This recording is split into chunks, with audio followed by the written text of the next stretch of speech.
Oh, shoot.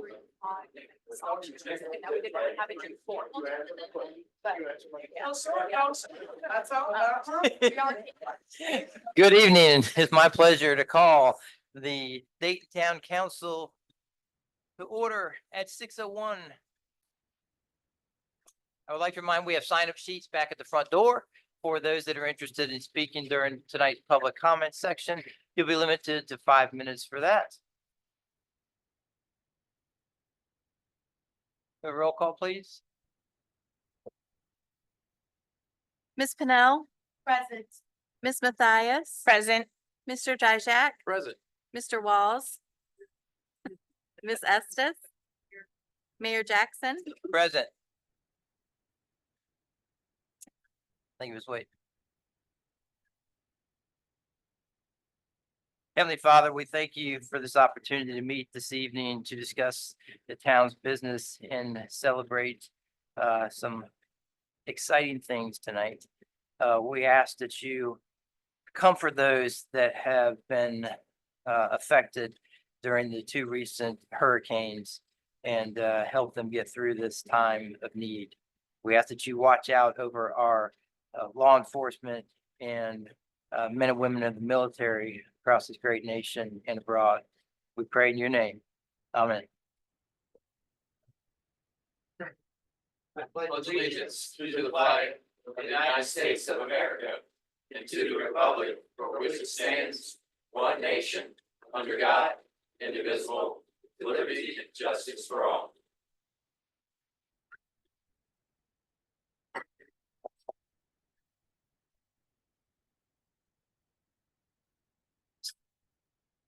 So we're going to start off tonight with a proclamation commemorating the 275th anniversary of the Daniel Harrison House, Fort Harrison. If we could have you folks please come up front. Yep. Okay. Yes. Thank you very much. This is the board of directors for Fort Harrison. Several. Very good. And I'm going to have Mr. Dijak read the proclamation. See. Yes, indeed. Thank you very much. And I'll say it's not often we get to have a 275th birthday party, and thank you, Fort Harrison, for allowing us to do so. It's hard to imagine what this fort would be without the hard work of the volunteers that are dedicated here that put on some amazing events, such as our the annual Christmas items. The Wreaths Across America is a fantastic event that transcends the community here. And then, of course, the Colonial Trades Fairs and all the wonderful open houses. So we are very excited there. So the proclamation, if I may. Whereas in 1749, Captain Daniel Harrison purchased a tract of 120 acres located near the head of the western branch of the Cooks Creek, constructing a two-story farmhouse of limestone in the plain style favored by the region's early settlers for their more substantial dwellings. And whereas the Daniel Harrison House, situated along the modern Main Street in Cooks Creek, is one of the oldest houses in the Shenandoah Valley and closely associated with the early history of Rockingham County, with Captain Daniel Harrison having been the first settler of Dayton, and during the Indian raids associated with the French and Indian War, the strong, well-positioned house served as a defense point and was locally referred to as a fort. The property remained in the Harrison family until 1821. Later owners made alterations, especially in 1856, when the rear brick addition was added. And whereas in 1973, with the unparalleled historical significance was recognized throughout both the Commonwealth and the Republic by its designation in the Virginia Landmarks Register and the National Register of Historic Places. And whereas in 1978, a nonprofit corporation known as Fort Harrison Incorporated was founded in order to purchase the Daniel Harrison House and restore the property. The house and grounds were purchased from the Kugler family, which had owned the house for many years. And whereas today, Fort Harrison Inc. continues to maintain the old frontier house as a reminder of the pioneer spirit and rich heritage of the Shenandoah Valley, anchoring the Dayton Historic Triangle, serving as the living museum where it has featured special events, history talks, an archaeological dig, and annual Colonial Trades Fair, among other activities. Now, Oh, yes. Now there be it proclaimed that I, Carrie A. Jackson, Mayor of Dayton, Virginia, and on behalf of the town council and its citizens commemorate the 275th anniversary of Daniel Harrison House, Fort Harrison, presenting this proclamation to Fort Harrison Incorporated. And I call this observance to the attention of all our residents throughout the remainder of 2024. Here you. We have the, I'll get more of the picture. There. Oh, here, we'll get the. Yeah. Am I out of break? No, my little glasses like popping over.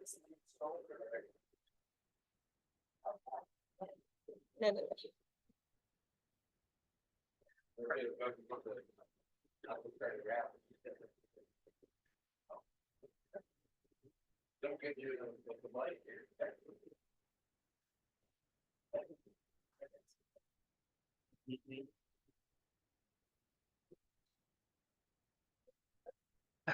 All right. Try it again. All right.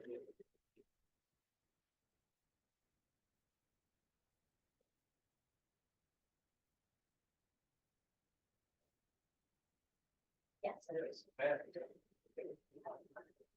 Well, it's on the, we got a live audience here. Don't be shy.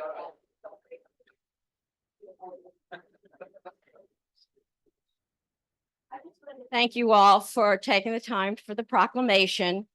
We're very happy with everything that goes on here in Dayton, with the town being very friendly to our historic site.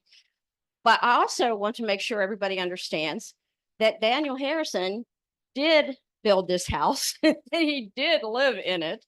And unlike all the problems that have come up recently in Harrisonburg, where they can't seem to keep track of their founder or his house or even his grave, we are very happy and glad to be able to say that we have very good control over everything that happens at Fort Harrison. We know all the details of what went on in that time period. Well, we also have to remember that we had an advantage in Dayton. Dayton has always had an advantage long before I was here and a lot of the people on the board were here. Sort of a secret weapon. His name was Joseph Marhofer. And when Jody was a young man, he was responsible for recognizing that the house needed to be restored. And although he was just one of many in a group, people like Chester Bradfield and Dr. Philip Stone and others, were lots of people involved in it. But Jody initiated that. At our house, we call him Mr. History. And anytime I have a question, I call Jody, and it's very annoying. He always knows the answer. But he's been around a long time, and he knows an awful lot of Dayton history.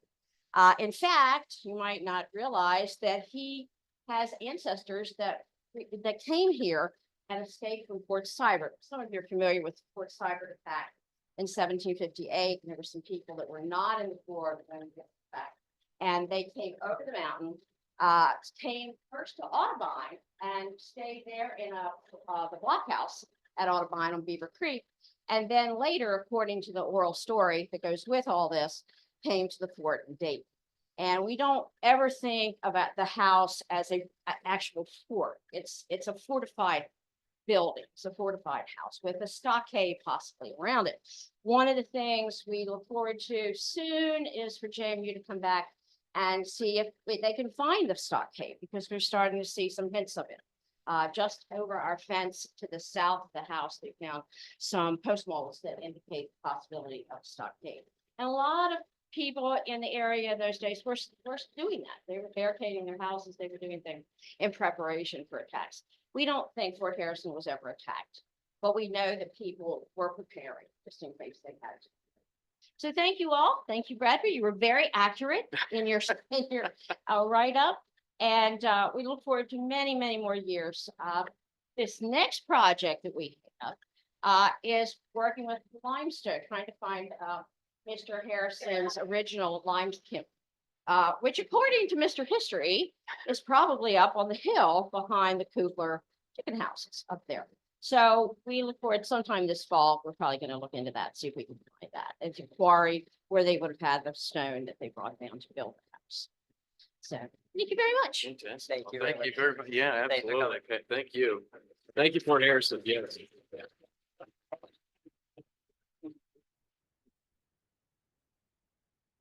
We have an additional proclamation this evening recognizing First Responders Day.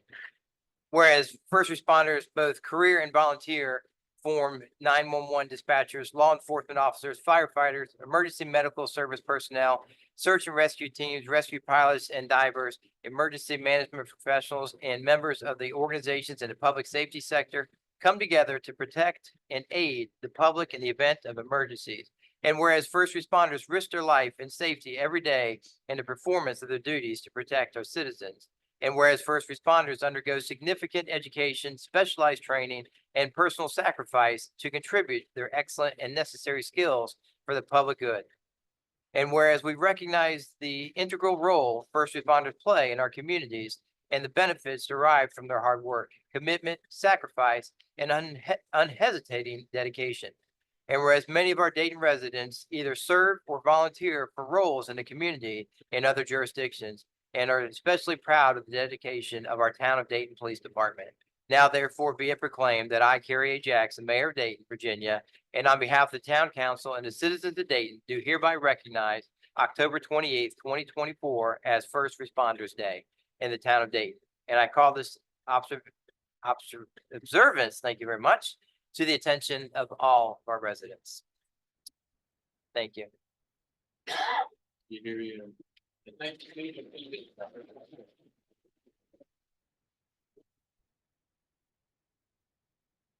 And now we have some public hearings. Ms. Roche, are you ready? Yes. All right. The first public hearing tonight is to consider a temporary use ordinance. The primary reason for adopting this ordinance would be to have a permitting system for food trucks. However, staff has researched other commonly included temporary use, staff has researched other uses commonly included in temporary use ordinances that would be appropriate in Dayton. The temporary uses included in this ordinance are in B1 business zoning, mobile food units, farmers markets, temporary storage, off-site activities for new construction, and temporary school facilities. In M1 industrial zoning, mobile food units.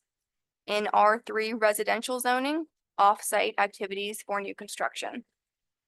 In addition, standards for each use has been outlined in the ordinance. This is the second public hearing on this item. The first was at the September Planning Commission meeting. There were no comments and Planning Commission recommended approval.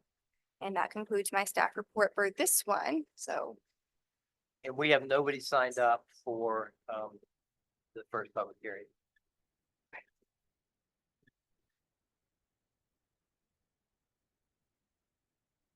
We're ready.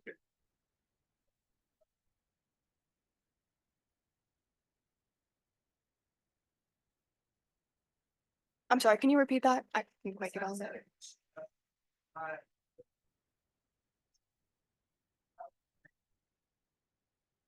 That's something that we discussed with Planning Commission, and that seemed to be amenable.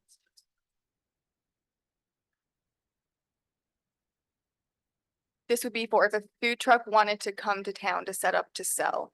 And it's 30 days per location for a specific location. Yes. Yeah.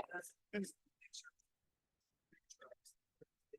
No, it's just 30 days per location because it's intended to be a temporary situation. Yeah. Right. Yeah.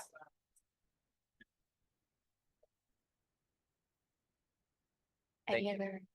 comments? We're good. All right. The second public hearing is to consider a new category of itinerant merchant for mobile food vendors. This would create a new category of itinerant merchant license specifically for mobile food units or food trucks. The proposed fee for this is $50. Right now, food trucks currently have to get a regular itinerant merchant license, which is $200. So this would significantly lower the fee food trucks have to pay for that. And so this would be the second part of basically the food truck permitting process. The first part would be the temporary use portion, and then this would be the business license portion. And that's it for my staff report. Do you have any comments? Any questions, council on that? We also have nobody signed up for that one. Okay. Continue for the third public hearing. All right. The third public hearing is to consider, hold on, is to establish a permitting and review process for non-town sponsored public events that will ensure public safety and protect property rights. There are some exemptions that this would not apply to, so it would not apply if the event has less than 50 people. It is not in a public space. It would not apply to recreational activities like jogging. It would not apply to door-to-door sales because that requires a different type of license. It would not apply to funeral processions, field trips, government agencies, or town park reservations. The ordinance also addresses some public safety requirements and logistical considerations. And that's it for my staff report.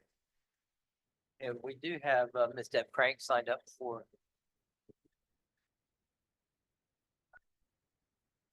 Oh, it's back up there. Good evening, everybody. My name is Deb Crank and I reside at 363 College Street. I tried to go find information about this, and so some of the merchants had asked, is the small town Christmas come under this? And if it does every merchant have to pay $50? It would be, I don't know the details of what this year's event would be, but it's not $50 per business. It would be one point person as the organization host that would apply and coordinate. So in trying to bring businesses and be warm and friendly, now we're going to charge them when they use residents and other folks to have an event like Small Town Christmas. I'm just wondering, I must have missed the planning commission notes. I would have looked it up. This item didn't go through planning commission because it's not a zoning. And, So and the same question would be for the Dayton Market or the Mill. If they're having an event and there's 5 vendors up there, so Sure would have to pay and the Yeah. market would have to pay. It depends if the event is going to be in public space or not. If the event is just being held inside of businesses, then no. But So- if it's being held in the public, like in the public right of way, then So if Yeah. for Small Town Christmas, we're not out in the public right away, so we wouldn't pay. I just needed clarification because I couldn't find it anywhere. Like, so I thought like, I didn't know like Virginia Momentum, Mhm. that's a town sponsored event for the race, so they wouldn't pay. correct. Even though they're closing streets. And then Small Town Christmas, based on what you just said, would not have to pay because we're not out into the right of ways. We're not on the sidewalks. We're staying on the business. So is that the way everybody interprets it? Not familiar with the event, but it's private. Yeah, it's just where but I would think,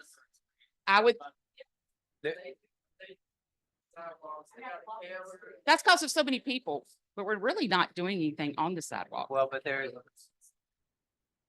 And who was that? So we're gonna charge carolers, because Hopeful Things, the cottage. Yeah.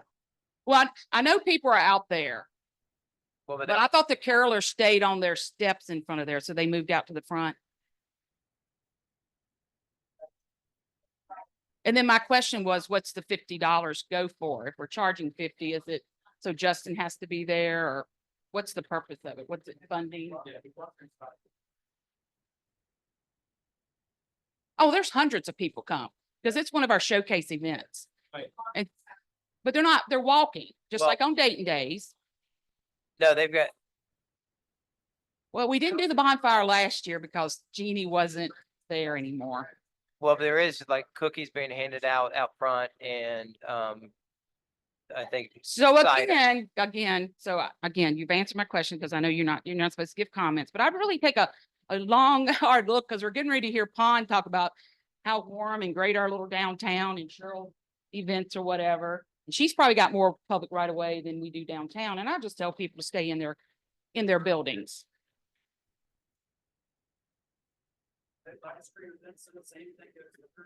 Well, she's got more public land up there because of the city of Harrisonburg. So yeah, I just was wondering where that came from. So I'll just tell everybody they'll have to stay on their property. Yeah. Because I know Tara's got rental property and right of ways that she can set up on. That won't be a problem. Yeah. Yeah. Okay. Thank you. thank you.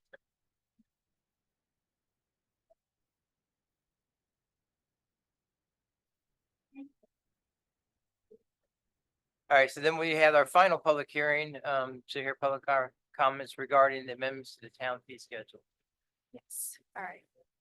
The fee schedule. Most of these are addressed in the ordinances themselves, but it is something we wanted to take care of and formalize. So the fee schedule updates would be the establishment of the special event permit application fee in the amount of $50, the establishment of the temporary use zoning permit fee in the amount of $25, an establishment of an itinerant merchant B-pole tax in the amount of $50 for mobile food units. And then to increase the zoning permit fee for accessory buildings from $20 to $25 and also increase the zoning permit fee for signs from $20 to $25. The purpose of that is to create a consistent base fee for zoning permits. The minimum fee for a regular zoning permit is already set at $25, so this would bring those up and be consistent with those. And that's all I have.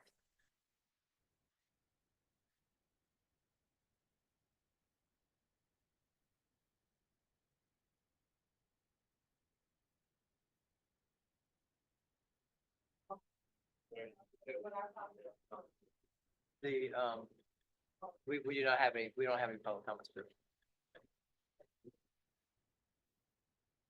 Yeah, I mean, it's,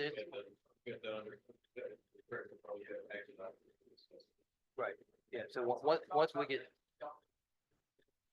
Yeah, I mean, this is the public hearing now, it'll be an action item later this evening. Yes.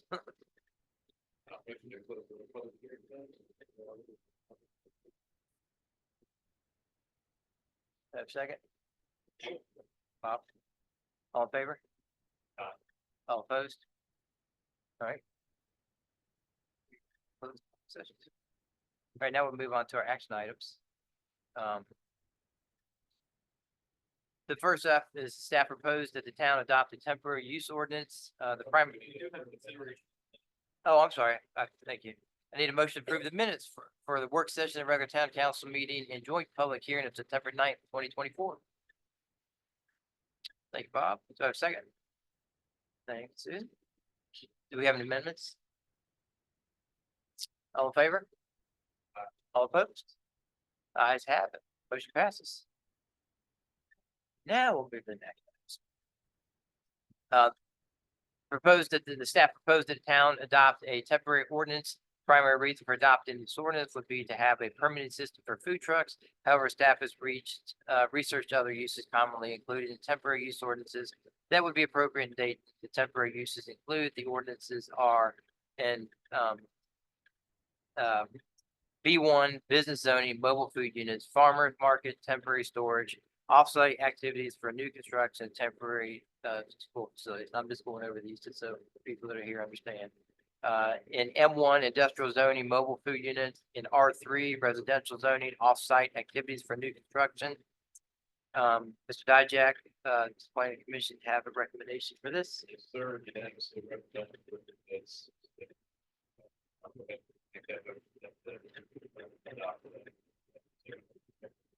All right, so I have a motion by Mr. Dijak. Do I have a second?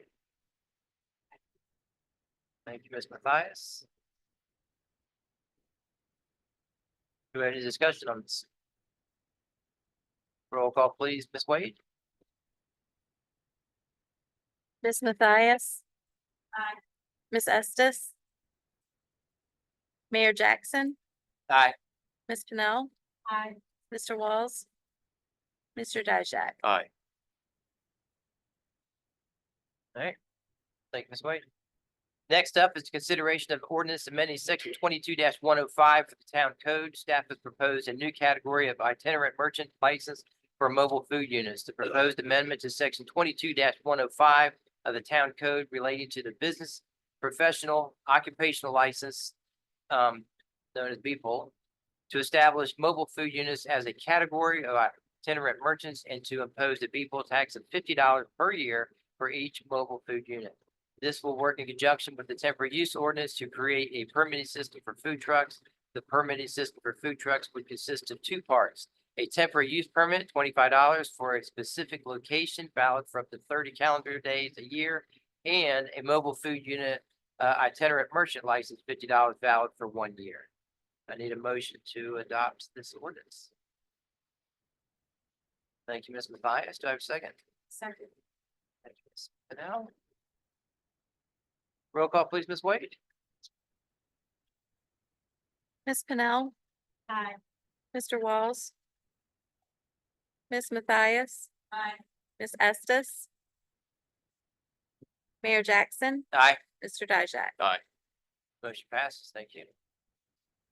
Next up is consideration of ordinance regulating special events. The purpose of this ordinance shall be to establish a permitting and review process for non-town sponsored public events that will ensure public safety and protect property rights. And again, we've talked about these type of things, for a long time. This is not the first or second or third time. I mean, we've gone back to planning commission and talked about these and we're finally bringing these forward to a vote. And we talk about specific, events. What we're trying to do as a town is set up consistency. We're trying to set up as we go through that, this person can do this, but this person can't do this. We're trying to be consistent across the board. And that's why we're changing the codes and the ordinances and stuff like that, so we can be consistent that way.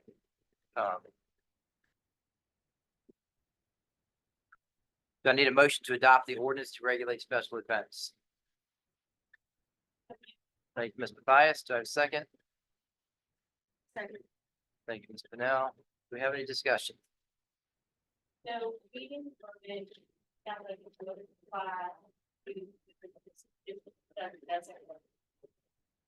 Right.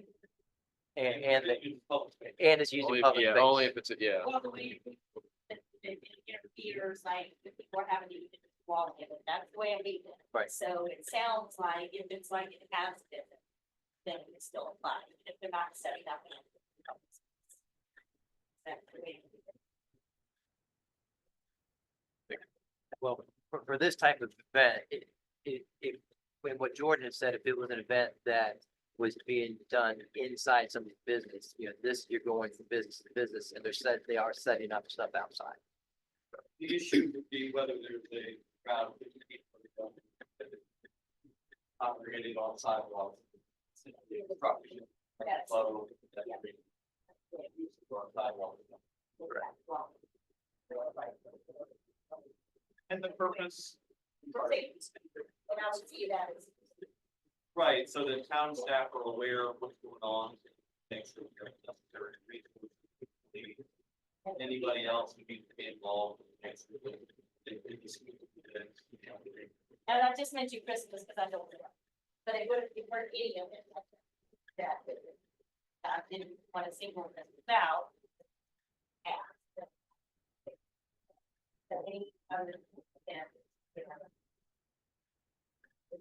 That's right, if we really can't, the law prohibits us from favoring. An event, if it's topic. Right. So. So even if the church, yeah, if the church that has something, and that's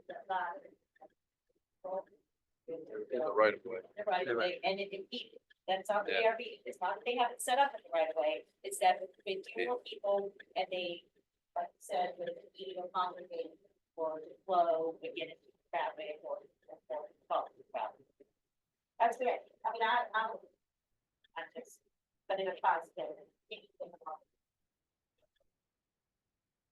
Yeah, if it were a church and they were having 50 people that were going inside the church, that doesn't apply because they're not congregating Right, but outside. It's outside. Correct. And that's gonna. Walk up the sidewalk and have walkers. Absolutely. Other examples would be. Protest demonstration or the crowd walking. Down the road, parade, festival. Any other council comments, questions?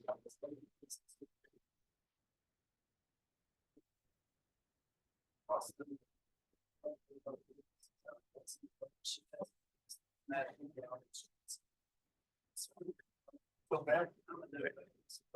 So back with that. So it's $50 for the event. The event. Yeah. Correct. And what do they get? Approval to have the event in public space. And what's happening? It protects the public, of course. So if there is an event where there's a lot of people on the sidewalk, it's overflowing into the road, there's some traffic concern that if someone could get hit, so it's to look out for things like that. And then also to protect property rights, to make sure that the event's not overflowing onto someone else's property, that it should. I still didn't understand. What we doing to protect those people? If they're walking out on the street, they're still gonna get hit. No, the way it's written, it would require them to have barricades and potentially even a police officer to watch traffic Barricades for something they've been doing. to protect people from getting hit by cars, yeah. The difference, if that's different town departments would review the information, the application. What that's. We spent 300 grand in signs about advertising any of them. If we had spent 4 years of dinner and looked at businesses. No, It absolutely had, now all the business owners in here, they'd say something different.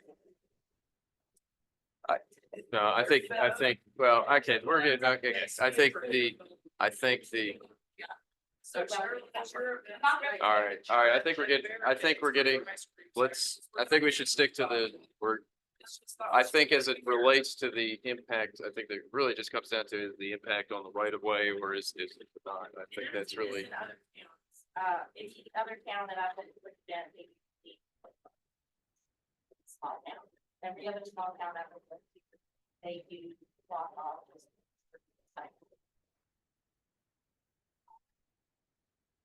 So that. Now Jackson does, I mean, Newmarket does it, Stanton does it. It's not just $50. It's not, it's not.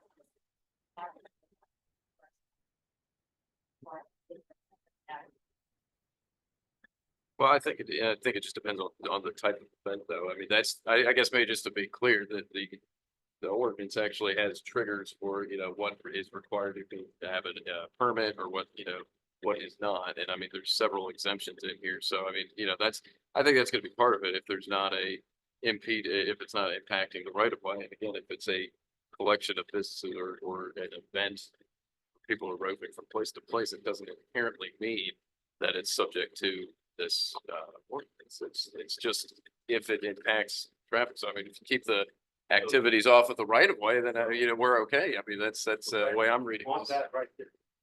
Yeah. But if we have every.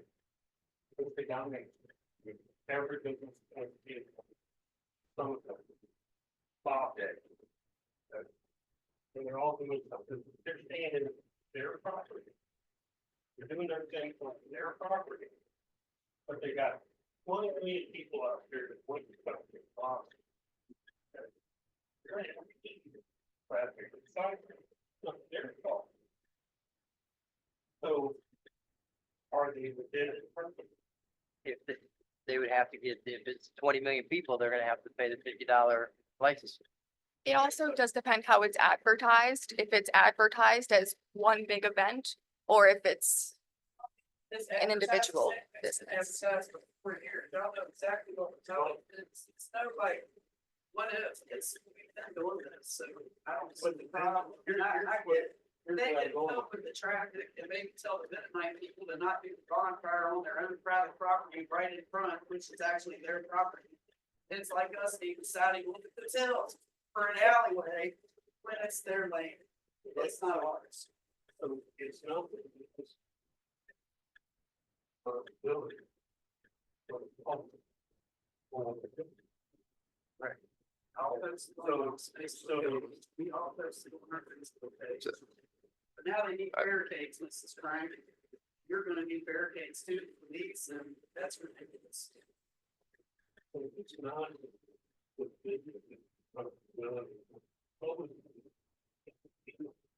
Why it should be. Here's what I would. It's twofold, right? Business is going to get something out of it. A lot of people, right? So it's that. So. We only I could see making. Go for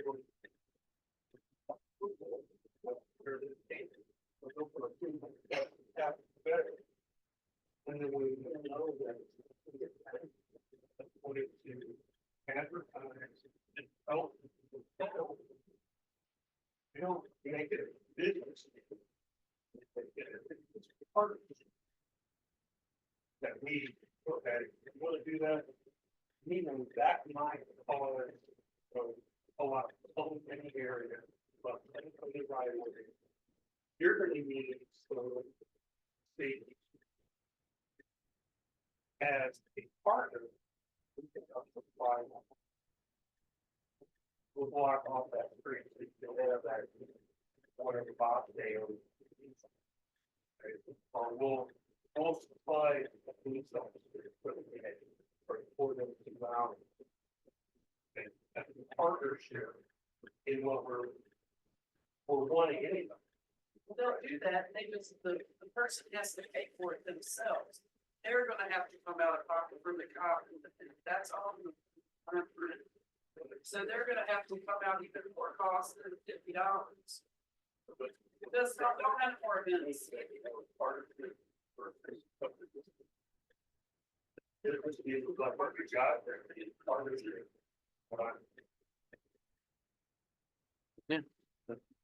I think that absolutely business partnerships, I think is what we're striving for now. I think in this ordinance, I think it really just depends on the triggers though. That's what I keep coming back to is, again, if it's not impeding anything, then it's not even really an event that really needs to go through this ordinance. So go back to that.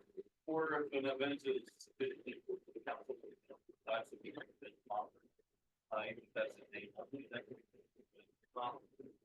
policy, or although the sensitive to the ordinance for nonprofit organizations. Back maybe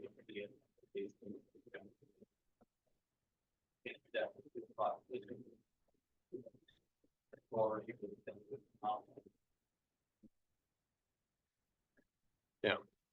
Because I think that's, I appreciate that. I think that's the key is I think we're, like I said, this is envisioning other potential events, not all of which are currently present. I hope we get to a point where we've got, where we've got other sponsors that want to say, hey, let's close down Main Street or, have a, running event or have a, a big concert or a jam fest or whatever. And so this at least allows, for that and to do it in an orderly fashion. I guess but here I think, right, we want to continue to support small town businesses. I know that's it, and other similar, business items too, and door to door, efforts that I think that have been done by the merchants in the past. But I think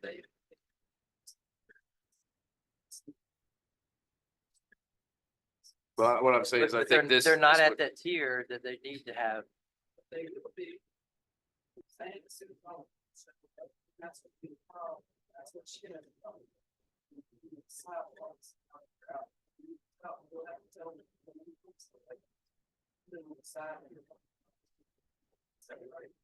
That's the intersection. Well, last year Yeah. we had hay bales on sidewalks, so you couldn't walk If past. we could just move it. I'm saying they have to do to their parking lot side, but that's the only spot that has any problem. And that was bigger last year. I mean, I think in that case, isn't it just communication, just coordination on that front without having to go through this, triggering the event permit? I think as long as it's just kept out there and, regardless of how many people show up.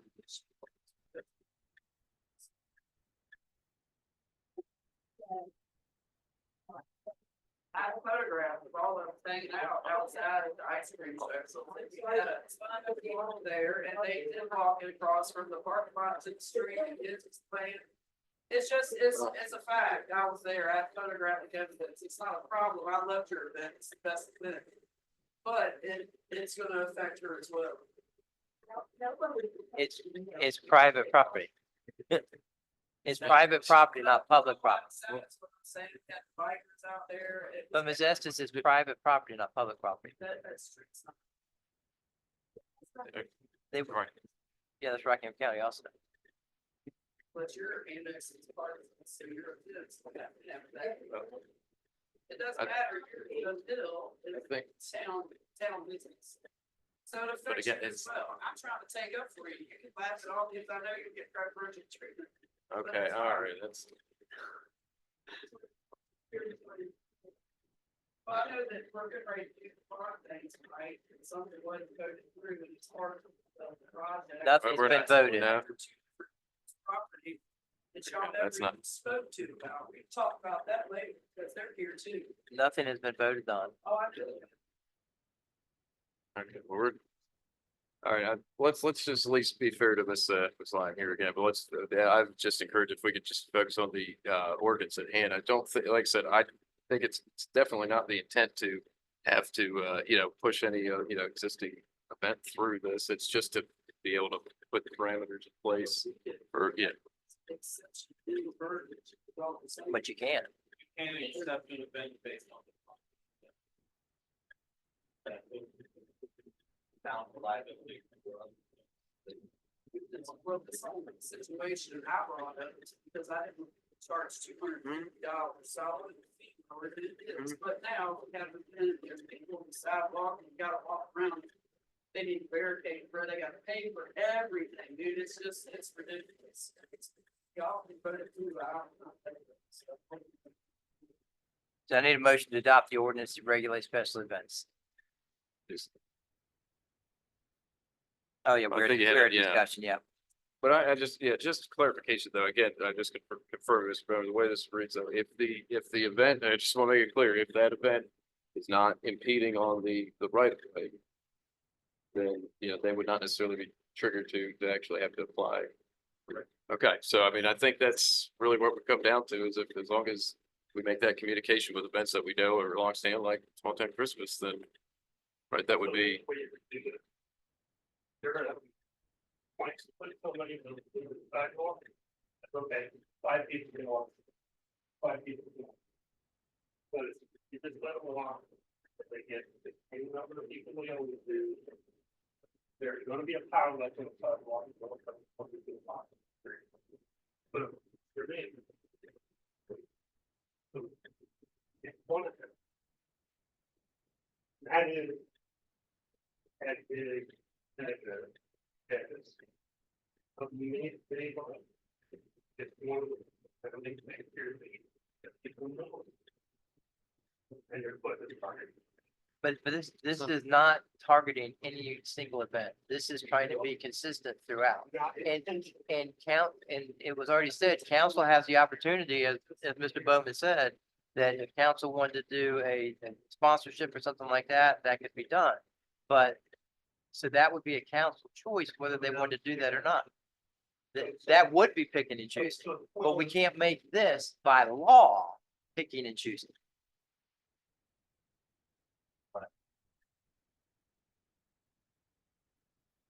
Wording.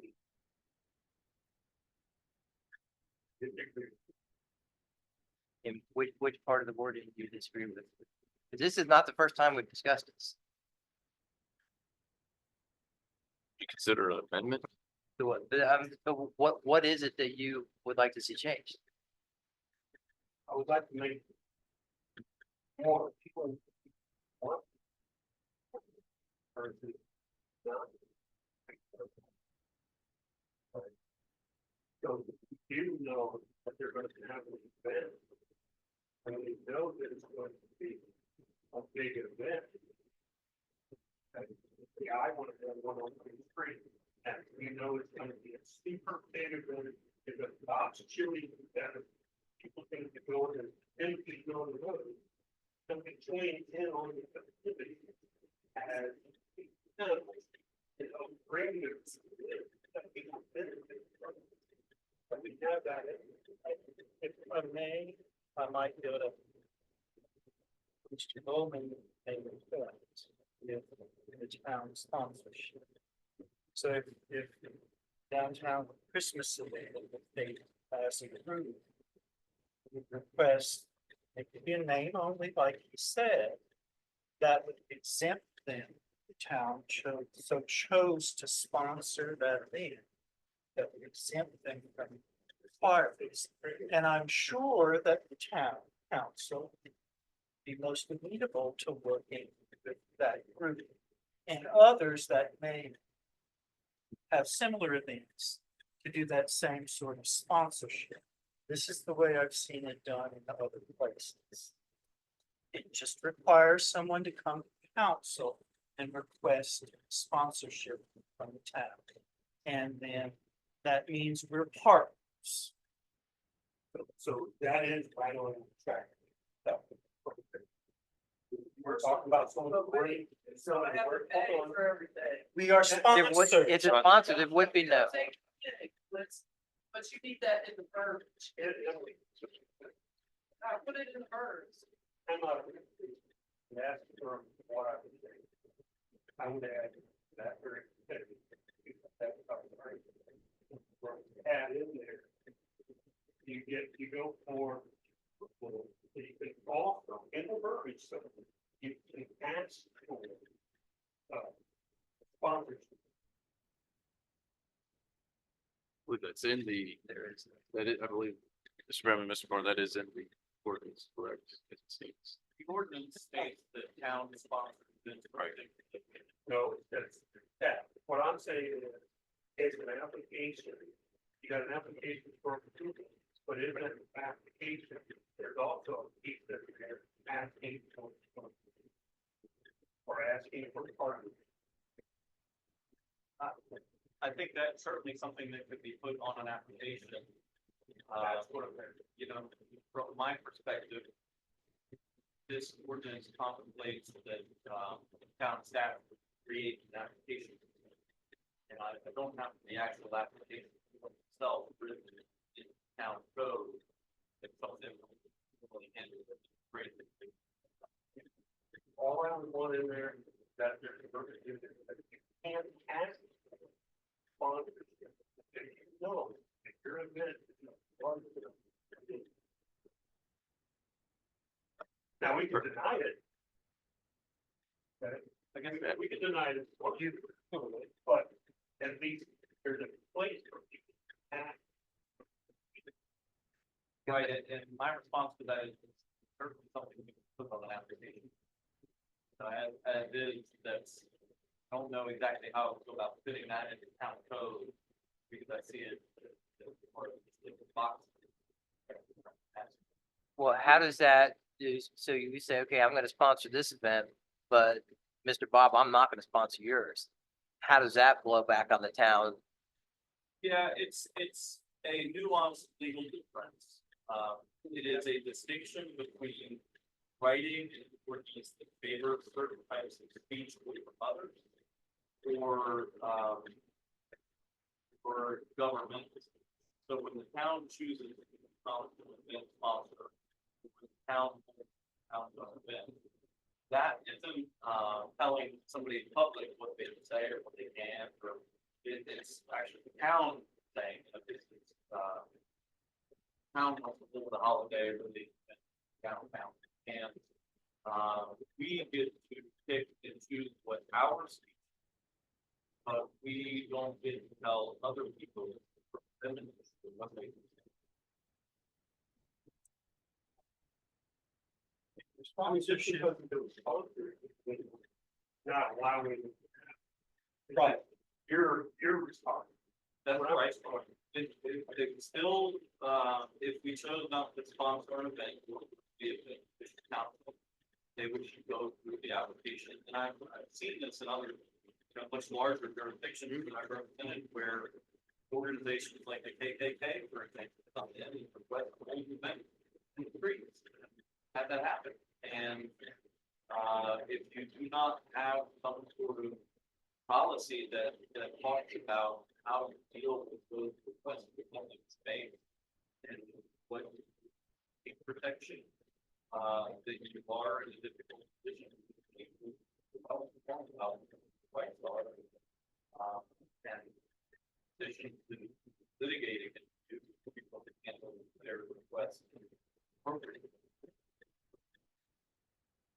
So may I offer then, potentially an amendment then, because I do think there's a, maybe an avenue to kind of incorporate what Bob's suggesting, because I think we need to have that in, under the proposed section 1-78 permit application. It's just added as, right now we go through A through M. Maybe just N, suggest the language to the effect that, that an organization may request or indicate on the form, indicate on the application a request to have town sponsor the event in whole or in part. So that would be. So that So would yeah, be, but section be 1-78 N. And that would at least accomplish, because we do talk about, right, the exemptions, special events organized or sponsored in whole or in part by the town or by the Commonwealth of Virginia. And then I'd also just note, again, getting back to our original point two, special events not on public space, that would also exempt an event.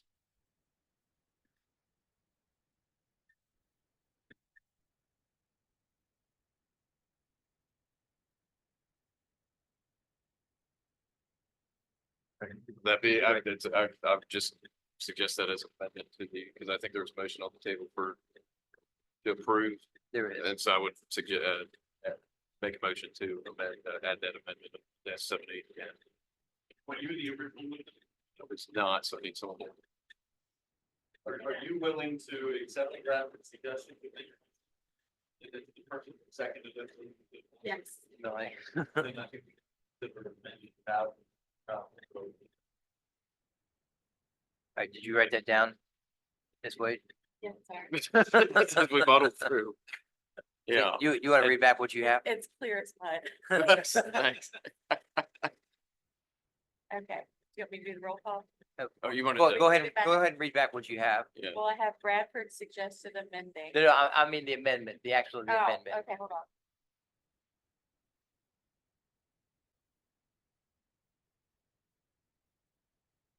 Oh, I didn't write it down completely. I was gonna listen. Oh, you can listen. try to. Please. hear What you said, Bradford, my understanding is that the motion is to adopt the ordinance with the addition of a new subsection in AMC Yes, sir. to section 1-78. That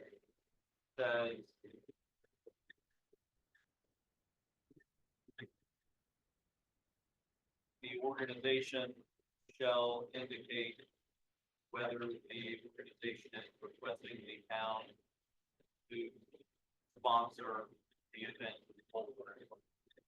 Yes, sir. That's factory. I guess separately too, I mean, if not that this would be part of the ordinance, but I would support, that effort later on. If this, just make that formal declaration that we would be interested in, to just clear up any ambiguity that small town Christmas would be considered for them. But again, I would just suggest that for later on. But that would have to be That- part of that your new business. application. Yes. Right. All right, if you've got that written, then I do. Aye. Okay, Mr. Dijak, Mr. Walls. Ms. Estes. Ms. Pennell. Mayor Jackson. Ms. Matthias.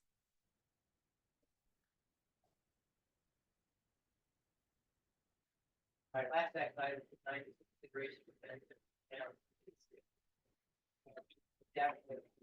That permit application fees around $50. Now, the temporary use of a permit fee is about $25. Now, I think our merchant vehicle tax is around $50. What you get, five, increasing the zoning permit fee. Five, increasing the zoning permit fee. Five. A motion to adopt the ordinance.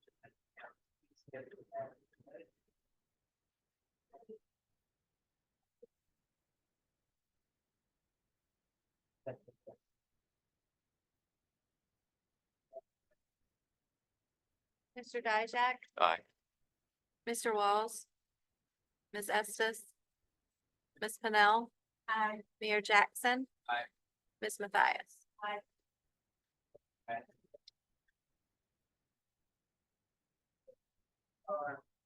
Public comment section for the next meeting.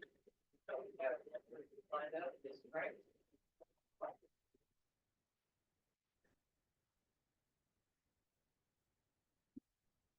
Yeah, Frank from 363 College Street. Good evening. I have two items quickly. I've mentioned to Mr. Seward probably sometime last year. There are now three. It was one at the intersection of College and Bowman. There are three water spots as of this week seeping up through the pavement. We have a water problem down there. It started out as one. Oh, it's summer it became even during the drought, it was just the paint. Now that the water's back, now it's three of them cracking through the paint. So I think, maybe somebody should take a look at that. College and both. Yeah, right there where out in the middle of the street. I got it.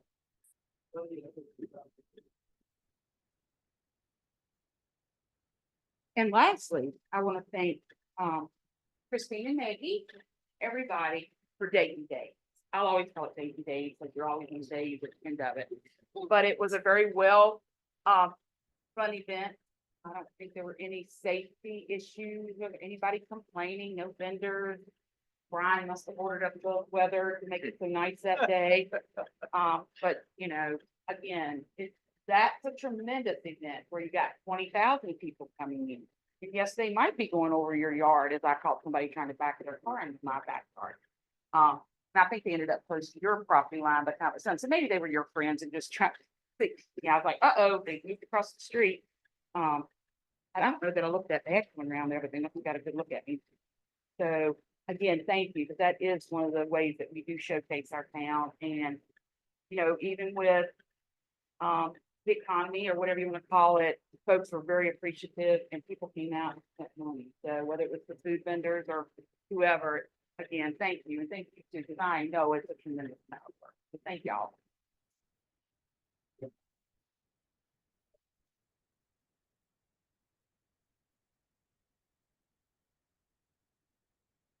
Okay,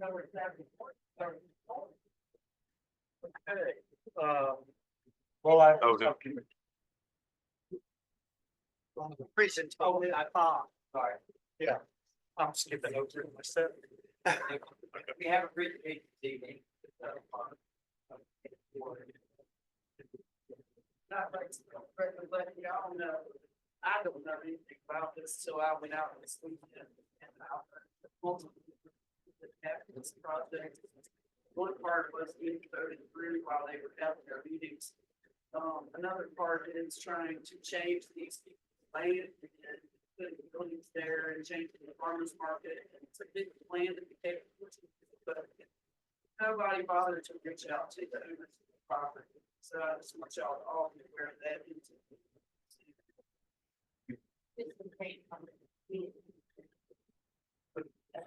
And just- They can do, but making plans for buildings and changes to properties, but never talking to God, never talking to the owners of the Fargo property, never talking. Oh, actually, they were part of the.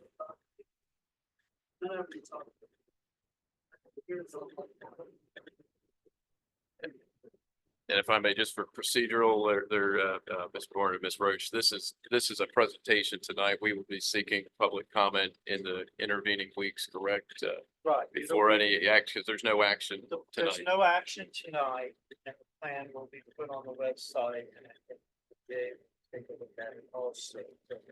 Let me just clarify some of this, that the master plan is a policy document. It doesn't have any force of law or anything like that.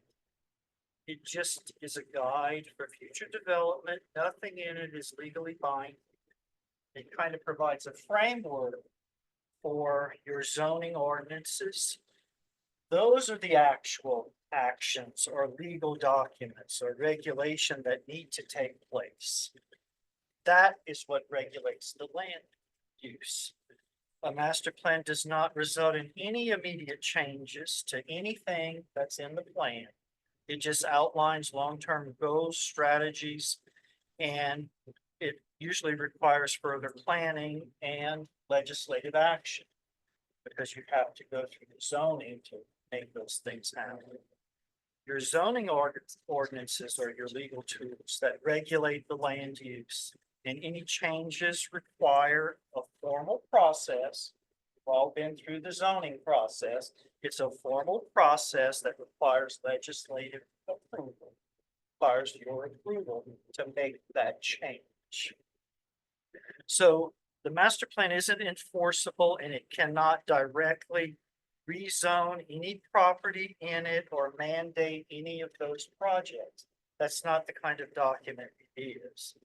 And master plans they vary significantly based on the community's needs and the priorities set forth through that whole planning process. It's a conceptual document to kind of give you a 20-year outlook. Nothing in it is bound.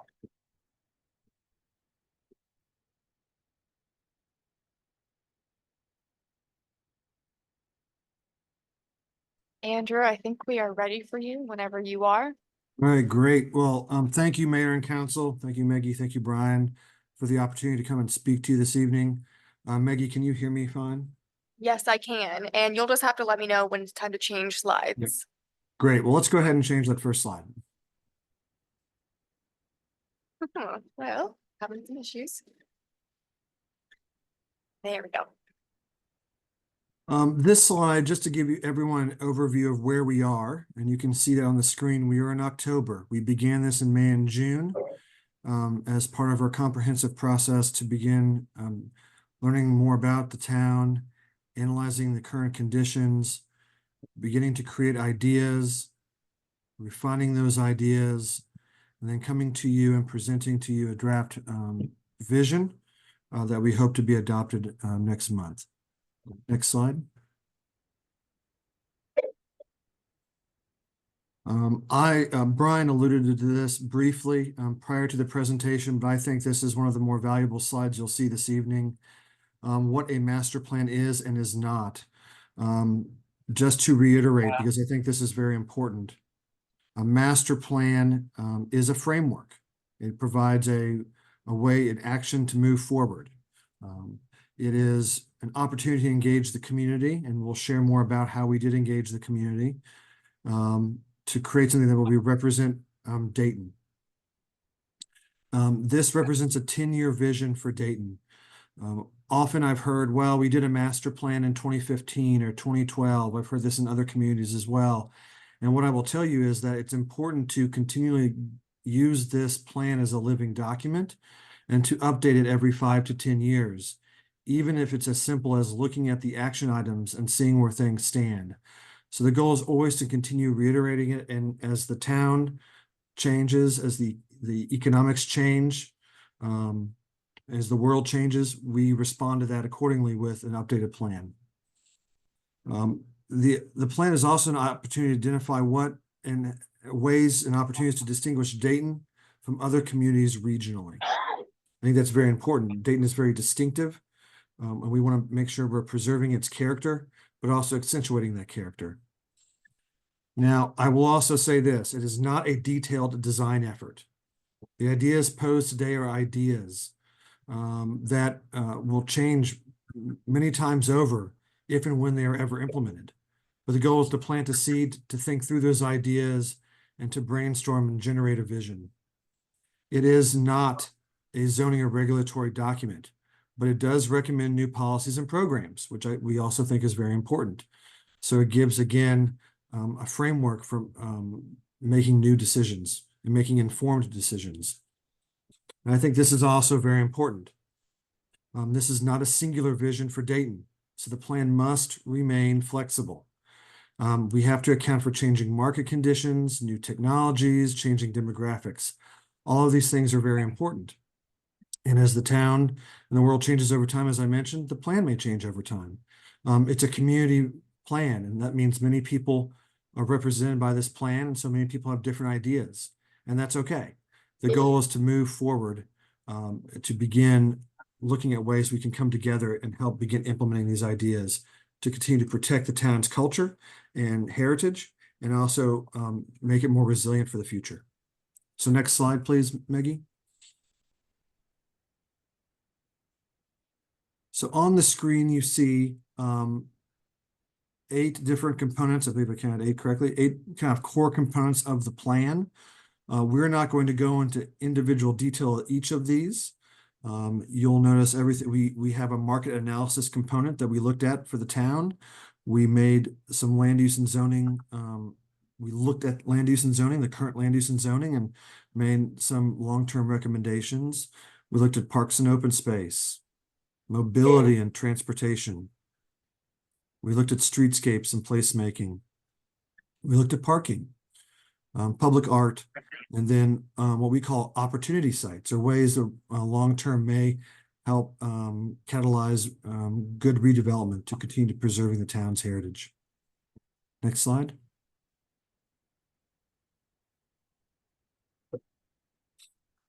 So as part of this planning process, as we went through the discovery and the analyzing the town and talking to a number of different individuals, we came up with what we call planning drivers. These are our core principles. I'm not going to read every item on the screen, but I want to point out a couple of them. We always want to find a way to put Dayton on the map in a positive way. There's a lot of unique characteristics to Dayton. We want to make sure it stands out among the rest. We believe establishing a 365-day town, improving functionality downtown, and actually building upon existing assets. We always want to continue thinking about enhancing the downtown image and the place. So what does Dayton mean when you come to the town of Dayton? What does it mean? And can that be tangibly seen and represented? And the other thing is important is to build upon recreation and cultural opportunities, whether it's the New Quilt Museum, Silver Lake, even the cemetery. These are all great cultural opportunities that we want to celebrate. Next slide. And 3 more planning drivers. Continue to promote access and mobility. Certainly we heard a lot about the sidewalks and making sure it's safe to walk around town, and how do we make safe access to the highway, and making that logical and make sense. Making sure that we manage parking well, and so that as visitors continue to come to downtown and come to Dayton, there's a logical place for them to enter the town, park, spend time, and leave in a logical manner. And also protect and celebrate the edges. I think one of the greatest assets that Dayton has is what's on its edge in terms of the farm and agricultural community. That's one of the most striking aspects of the town, and finding ways to protect that. That's actually helps protect the town's culture and wonderful view sheds, wonderful opportunities to promote agriculture and farmland. How do we work with that? And so we've done a lot of thinking about that, and you'll see there on the screen. We've even, as part of this, working with Cargill and thinking about US 42 and what the gateway looks like as well. And we'll get to that a little bit later. So those were our planning drivers. Maggie's going to change the screen. So we're going to go from there to looking at our design workshops. What I want to say too about, we had 2 design workshops with the community. Incredible representation. A lot of really great informed feedback, really working together and thinking through big ideas. These are images from the first workshop. If you can go to the next slide, Maggie. What we had participants do is really begin critically thinking about not just what the big idea is, but how do you take a big idea from just being an idea to actually implementation? How do you make it real? And what's the plan to do that? And so this was just a representation of some of the activities we did, because it's not a single step process and it takes time. So we wanted people to understand that it can take time, and there's a method to how you want to see things implemented over time. Next slide. We came back in August to the second design workshop, another great great turnout. And really what we did is we put a number of ideas on the table.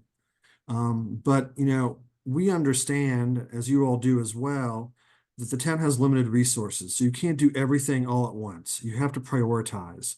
So if, as Maggie goes to the next screen, what you'll see is we actually went through an exercise of prioritizing some, what we would call like public infrastructure, public assets, public activities, whether it's parks and open space, parking and infrastructure, and connectivity, and begin saying, you know, you only have so many dollars in theory to spend. How would you prioritize that? And that was a really good activity because it allowed us to talk about trade-offs. And trade-offs are very important.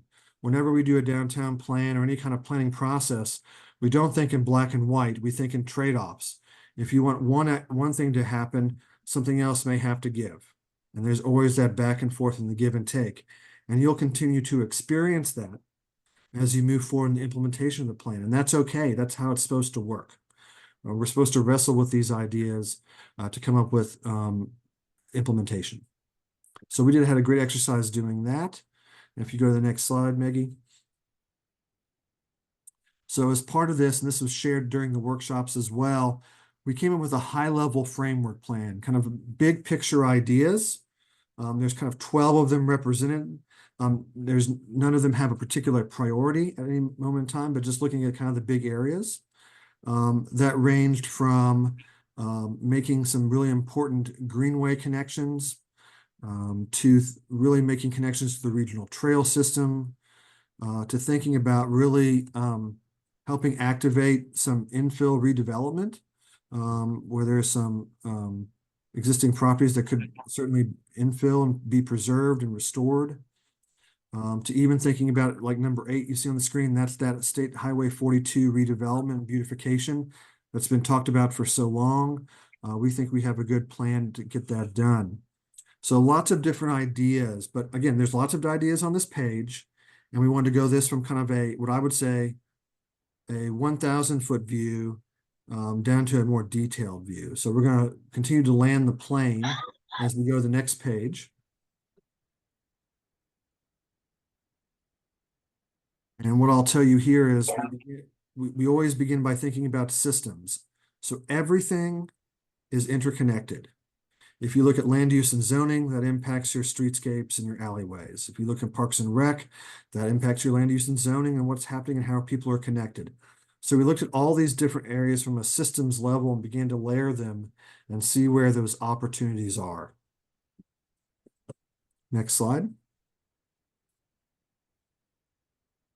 And as we wrestled with these different ideas, as we worked through the workshops, we came down to what we identified as, we used to call them 6 priorities.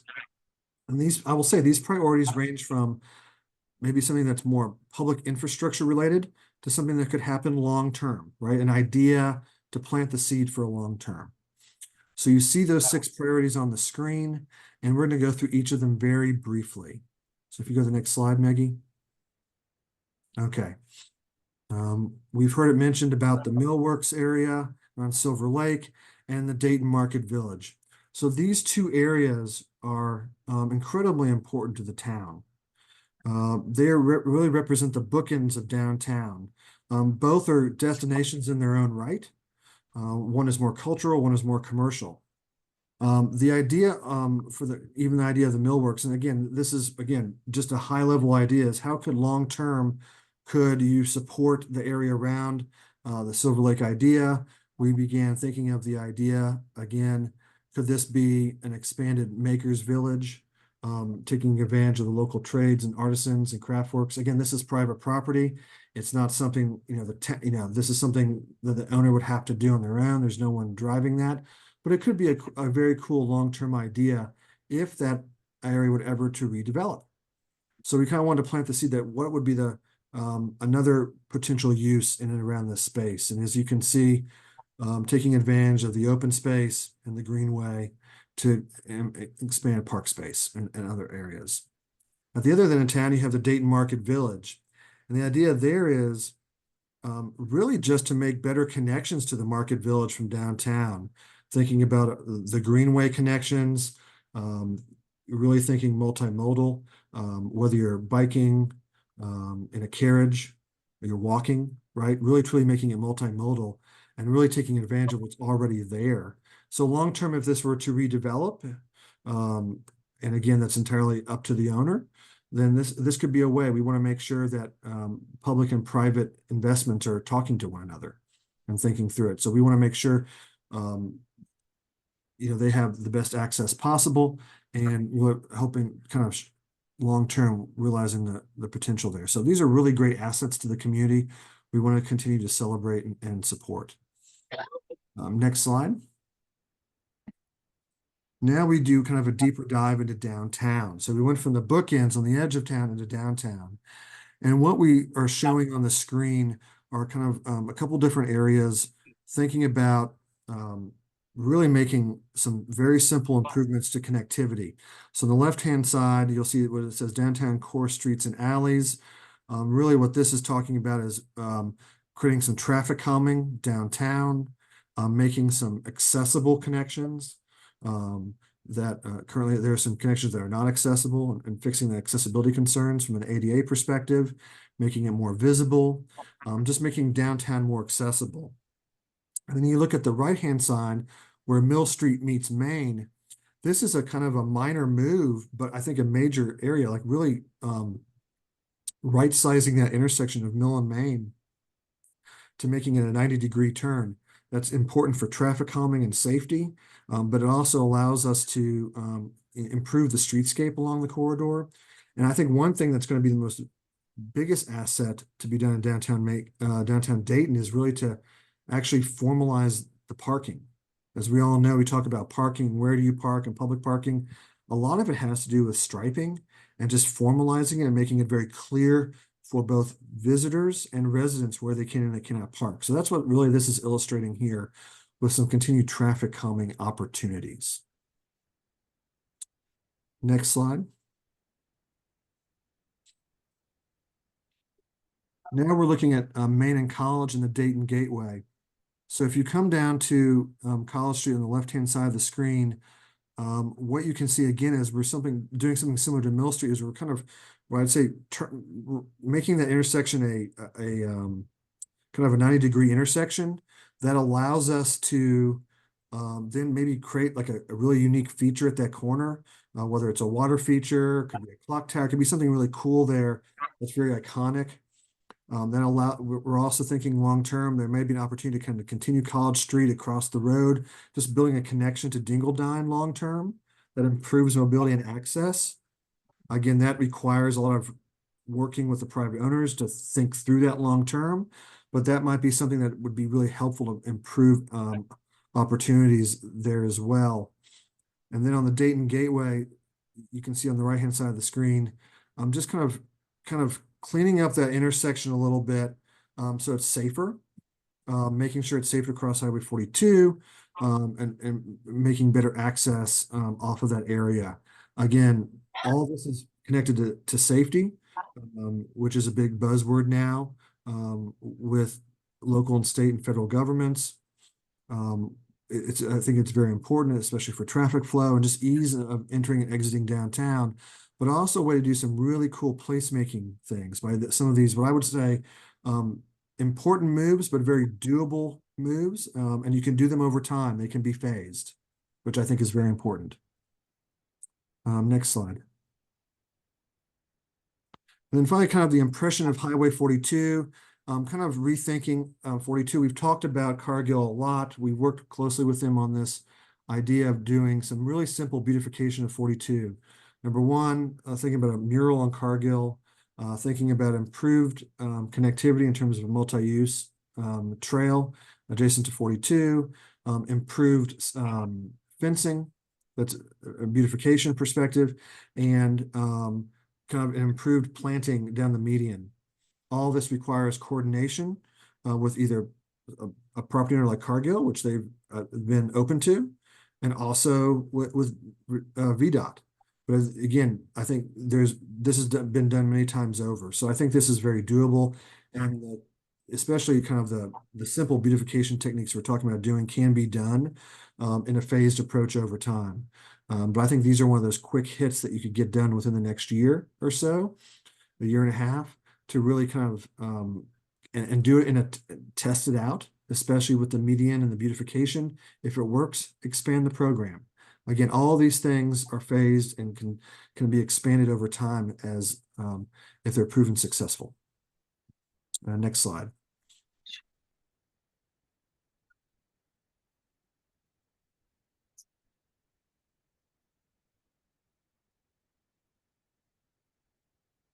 And then finally, really what this is looking at on the left-hand side is kind of looking at what we call the Dingledine area and just kind of rethinking Dingledine. That was a big topic of that kind of that back area. It's often back of house. There's some parking lot spaces back there, some storage units, but taking advantage of the vacant spaces and, you know, what if some shifts in land use and movement of spaces could happen? What would that mean? Again, this requires some of this is private investments and this is public investment, right? It's a collaboration in a workspace. And then on Dayton Commons, what you can see is really creating a stronger linkage and really highlighting some potential infill and just catalyzing the downtown, especially opportunities for infill residential development, you know, bringing more life to the downtown, but building off the historic core that you already have, which we think is very important as well. So just taking advantage of your assets and finding ways to encourage, incentivize, you know, private ownership to, you know, continue to revitalize those spaces. So again, all of these things happen in tandem between, you know, private property owners and partnerships, and then also the public. Slide.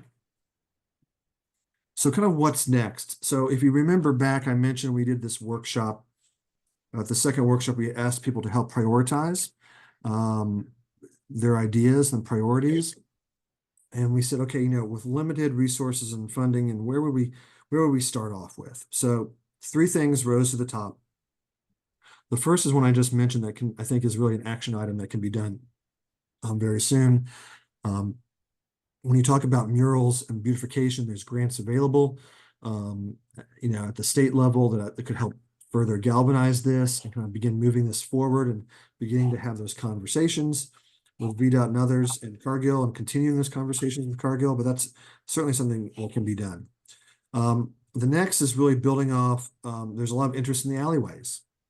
You know, taking the existing alleyways as good infrastructure, it's something you already have, and finding ways to use the alleyways to better connect the downtown and really creating a really cool opportunity to connect people to places. It's a placemaking opportunity, it's a connectivity opportunity, and really studying those and understanding the opportunities and constraints the alleyways have. And again, once you begin activating those alleyways, those are simple things you can do that aren't that costly and that can be phased over time to really help continue to activate the community. And finally, Dingledine, really looking at Dingledine as a corridor plan from an infrastructure standpoint, from a land use standpoint, from a safety standpoint. All of those things are really important to look at. And again, that requires a really kind of building those partnerships between the town and the private ownership to figure out what are the best solutions and what would benefit all. So those are what came and rose to the top from our workshop and our priorities. And we just kind of continued that on and kind of building upon that as you saw this evening. So I think that's the last slide, Maggie, I believe. And this kind of just saying, finally, this is the start. I mean, we say, yes, this is the end of the plan, but this is the really beginning of implementing the plan. This means we continue to build on the conversations we've had, building those partnerships within the community and exploring creative funding sources, right? Finding different ways to accomplish what needs to be done. Again, over a period of 10 years, knowing that this is a flexible vision that can be changed at any time, depending on resources that become available and changing dynamics around the town or the economy. So with that, Maggie and Brian and council, I'm happy to, I'll stop there and feel free, happy to answer any questions and have my colleagues on the phone as well to help support me if I can't get you the answer. I'll send it to me.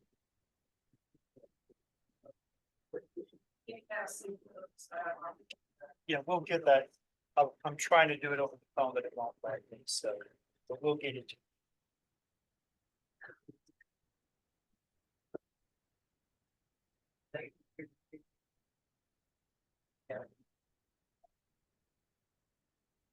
And just to note, we will post the full plan, which will have all the slides in the presentation on the website. Hey, Brian, if I can, this is Tony Ketchot. Sir, how are you? Good. I've been listening in and honestly, it's hard to hear comments people are making to one another. If that could be adjusted somehow. So if when Andrew gets a question, we can actually start working on a response and not have to keep asking, could you repeat that? Okay. Thank you. We did a mic, I guess if there's any questions on that. Are you meaning for council members? Yes, yeah, if Brian or Maggie, if you can repeat the question, just in case someone has one, just so we can hear it, that's it. Okay. You're not missing anything. No questions so far. Let me just clarify. Okay, thank you. Okay, and to that point there, Brian, you had mentioned, Brian, there'll be an opportunity for the residents and owners to, business owners to comment, send emails and. Yeah, like there'll that. be send them, they can make comment to Maggie and stuff. It'll be in some kind of comment form. The Yes. exact format has not been Yeah. Okay. sorted out, but it And- will and be this will go- online with comment form available. This will go before the EDA as well. Yeah, the Economic Development Authority. Yeah, Yes. okay. So that'll be an opportunity for further comment that time before it comes back. Well, it doesn't look like we have any questions for you, Andrew and Tony. We appreciate your time this evening and your presentation, the time that you spent putting this together. Well, thank you very much, and thank you for giving us kind of that full 20 minutes. I know your agenda's packed, and so we do appreciate that, the courtesy, and certainly have enjoyed working with you all, and we're excited to see, like I said, this isn't the end, it's just the beginning. So we're excited to see this hopefully implemented over the next few years. Thanks, Thank Andrew. Have a great night. Thanks so much. Thank you all. Thank you all.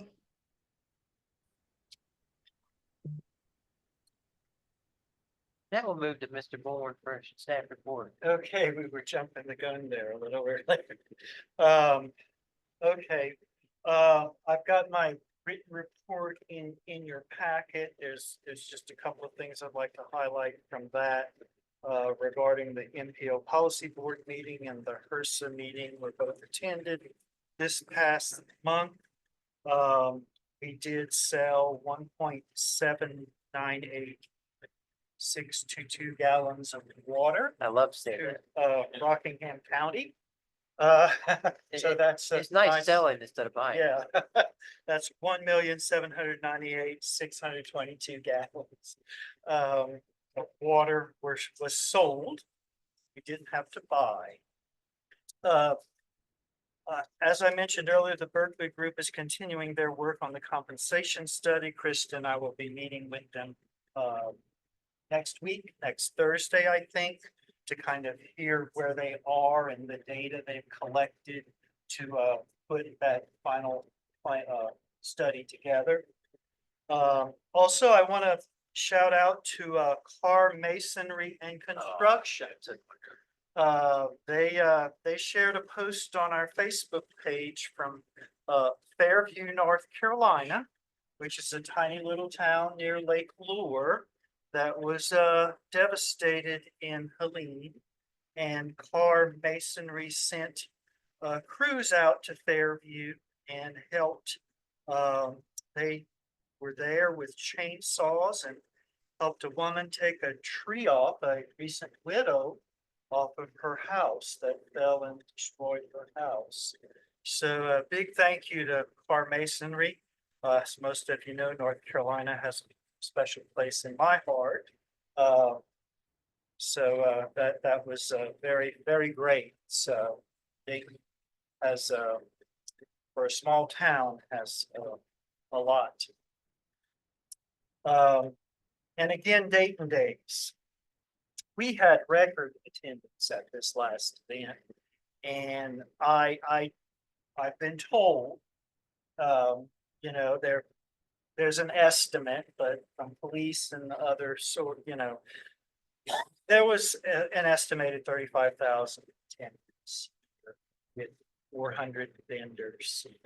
And that success is a testament to the dedication, care, and hard work of staff.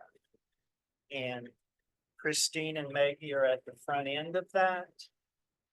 But you also have Justin and the police department that were there, as well as myself and Christine and Maggie. Public Works. And Public Works, Jennifer and her crew did an outstanding job considering they're two down. So there were 4 people and you did not notice it at that event. And I had the opportunity of driving vendors to their vehicles at the end of the day. And it was overwhelmingly positive, the comments I heard. I was driving the golf cart. I didn't hit any ball. And I was walking through the alley and I felt something go in my shoe. I was like, great, it's a rock. So I was like, I'll just keep walking. Well, I really touched it. So this piece of wood burned and the rust of nail come through and it break my skin. But then in front of the store were a bunch of big pieces of broken glass and all the sidewalk cracks. So I think that we can get somebody down there to like clean that. I stopped. Yeah, like it's a lot of glass. that's on the alley side, Damn, I don't want to get in trouble. alley side sidewalk or both. At the front, like if we're looking out the store, the glass is on the front. There's glass in the alley too. Okay. But I would like the repairs that have to.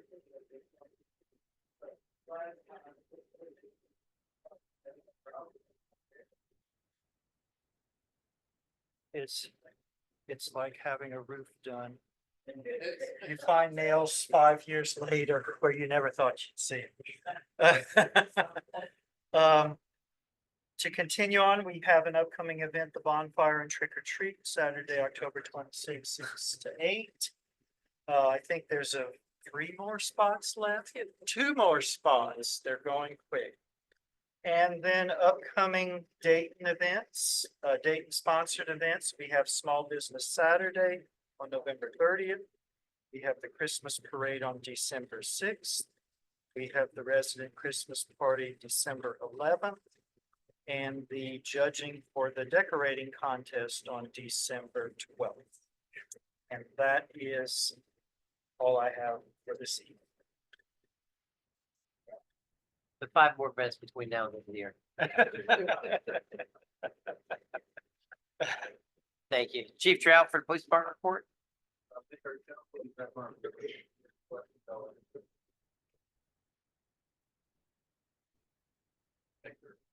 Thanks. Thanks, safe there on that day, and beyond. That was. How many, Oh, yeah. how many different police departments do we have there? What? How many different police departments do we have there? 3.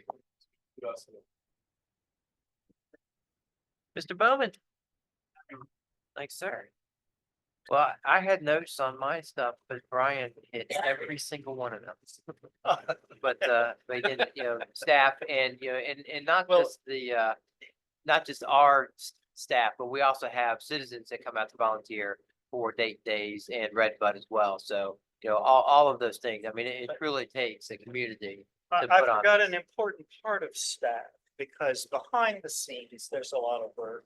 And the accounting department has to pay and refund and everything else. So they've been just as busy back there.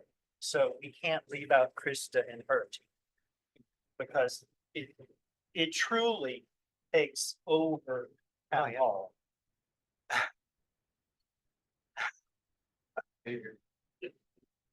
Mr. Dajek, Economic Community Development and Finance. Yeah, no, I just echo those sentiments. Again, it's another beautiful day in Dayton.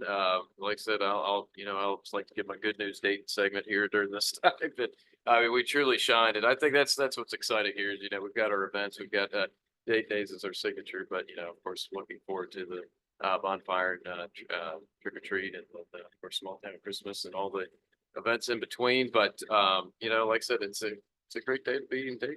We've certainly showcased the best to the valley, and it was an honor to be able to recognize Fort Harrison earlier. Again, how often do we get to have that success story? But I think that what's also Pat, you kind of hit on it too there. Unfortunately, I know we invited Jody to join us here, but some of these stories wouldn't be possible without the volunteers and the foresight that took years of planning. And you think back, back when there was about 225th anniversary for Fort Harrison, it was certainly not a done deal that this would preserve itself.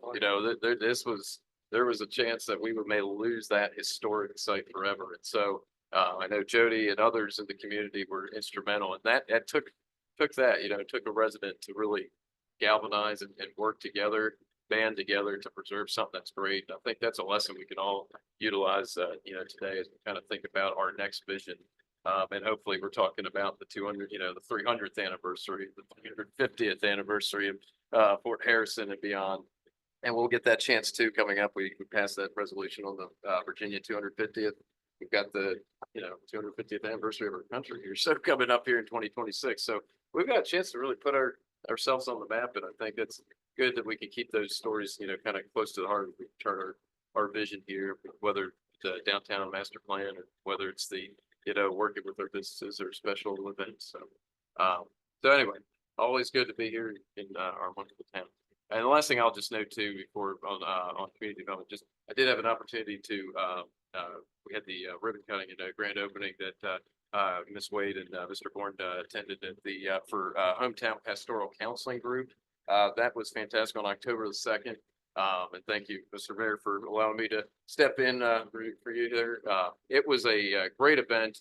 They broadened that out actually to not only just encompass their success, but I really appreciated the fact that in addition to us being able to be there for the photo op and success and welcome them to the community, they expanded this to be a mental health matters day. And I think it was very poignant, and many people spoke to kind of share, their journeys with their mental health struggles, addiction struggles, counseling, help, therapy, and really, I think if nothing else, it was great to be part of that community. We have a fantastic resource in our own backyard that others, can really relish and I think can benefit from.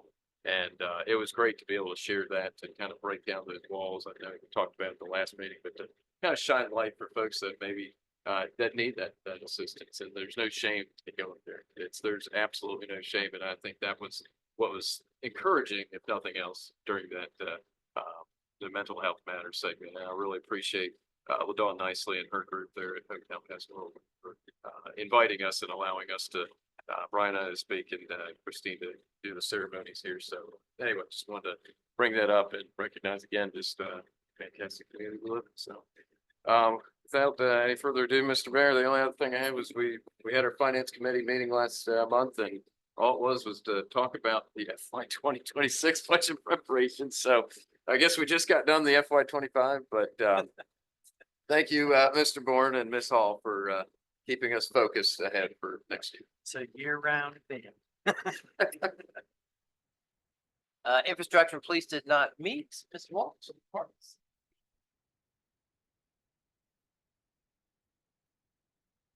Ms. Matthias for Personnel. But I do want to put it out there, the 23rd, so on Sunday, we would like to send out a link. Practice one for survey food, as we had said, it's not to be that so this sending it out to department heads and council, and so the goal is to get that out. Get it for weeks, which we put it at November 1st. First company or council meeting. So people have a first section. And then that is- the next- November 11th. Closed session. Will that be, just point of clarification, is the office closed on Veterans Day? Or are we having the council meeting on the 12th? Yes, it's Well, like, okay, like yeah, today. Yeah, just, yep. Yeah. I gotta go get it. All over. All of it.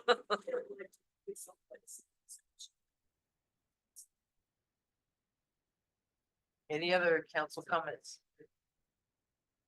Any other council comments? Well, you said you had something to say. So. If I, Go ahead.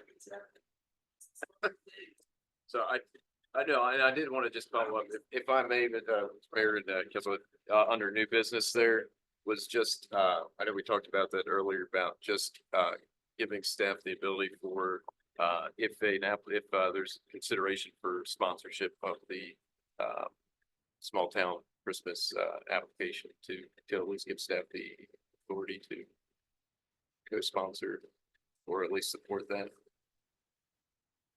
That those, as they come, eventually come to council, then needs to be a little pre-planning for those. But that's just part of an event, I'm very planned. So those requests would be brought forward for council's consideration.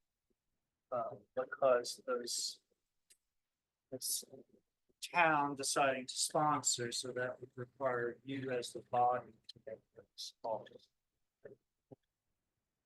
Just looking to maybe just get that. But if you want to Preemptive because of the timing. If the downtown Christmas wants to submit an app, I think they're saying that staff has the authority to approve. I just want to, in case, or just at least avoid any. That was the only reason I bring it up. Well, with your consensus or approval, we do that. If it's, I would say if it's requested, Yes. if it's requested. So, but No, we're not, we haven't got to you yet. Next thing. Dare you.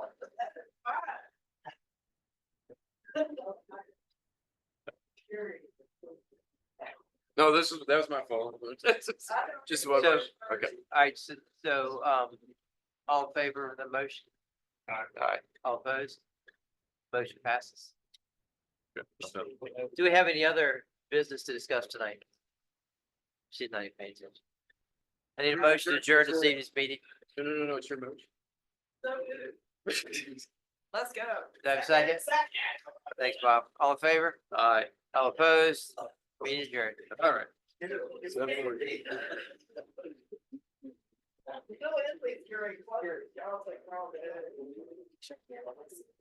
Hey, that's not All mine.